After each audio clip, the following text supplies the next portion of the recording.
Long ago, in a peaceful African village called Agbo, there stood an ancient tree at the edge of the forest. The tree was enormous.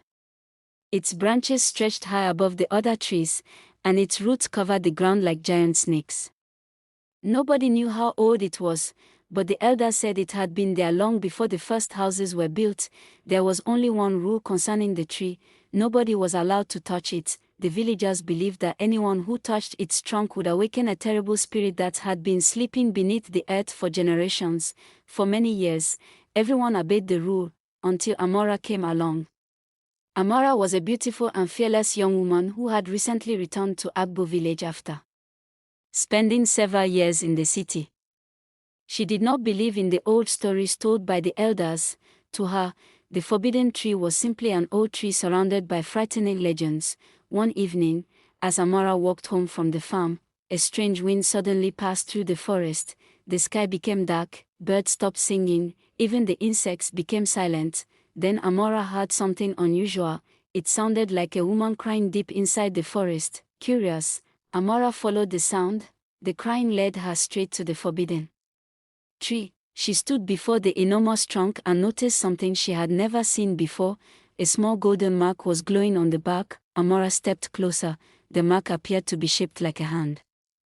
Without thinking about the warning of the elders, she placed her hand on it. The moment her fingers touched the tree, the entire forest shook. A powerful wind surrounded her. The ground cracked beneath her feet, and for a few seconds, Amara saw images that did not belong to the present. She saw Agbo Village hundreds of years earlier. She saw people running through the village. She saw fire consuming houses.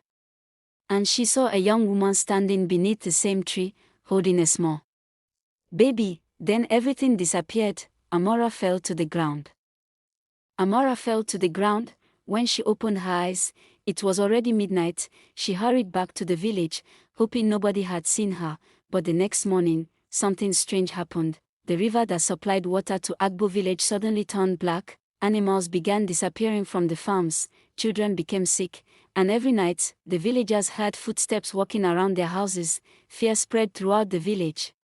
The elders immediately knew what had happened. Someone had touched the forbidden tree. When they discovered that Amara was responsible, the entire village turned against her. But the oldest elder, a woman who had lived for more than 90 years, refused to punish Amara. Instead, she revealed a secret that had been hidden for generations. The tree was never evil. It had once protected Agbo Village.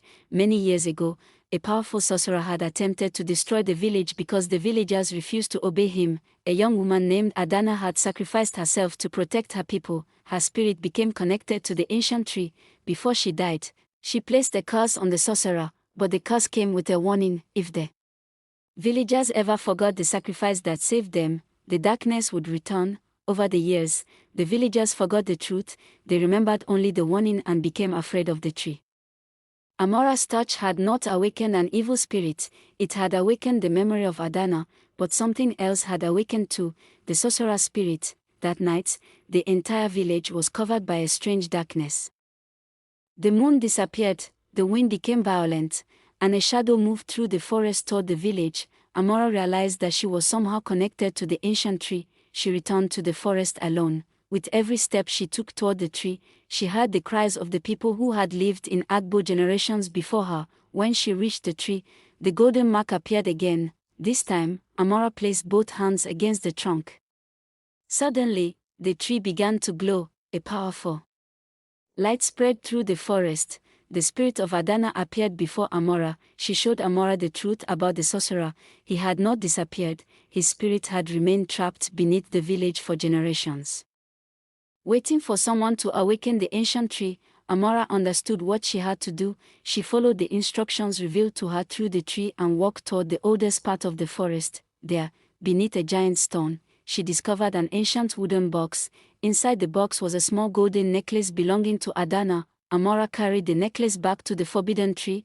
As she placed it against the trunk, the entire forest became silent. Then the ground opened. A dark shadow rose from beneath the earth. It moved toward Amara, growing larger with every second. But Amara refused to run. She held the necklace tightly and stood beneath the ancient tree. The tree's branches began to shine. A powerful light burst from its trunk and surrounded the shadow. The darkness fought against the light, but the spirit of Adana appeared beside Amara. Together, they pushed the darkness back beneath the earth. The ground closed, the wind stopped, the moon returned, and for the first time in generations, the forbidden tree began producing beautiful golden flowers. When Amara returned to Agbo Village, the villagers were waiting for her. They had expected the worst. Instead, they watched as golden petals fell from the sky around her. The elders finally told the entire village the truth about their history. From that day forward, the tree was no longer called the Forbidden Tree. It became known as the Tree of Protection. The villagers built a small shrine near it and promised never to forget the woman who had sacrificed her life to protect their ancestors. As for Amara, she became the keeper of the ancient story. Yes. Past, Agbo Village became peaceful again, but one evening, long after everyone had gone home, Amara noticed something strange beneath the tree. One of the golden flowers had turned completely black. Then the ground beneath the tree moved slightly. Amara stared at it in fear, because deep beneath the earth, something had not died, something was still waiting, and this time, it knew Amara's name.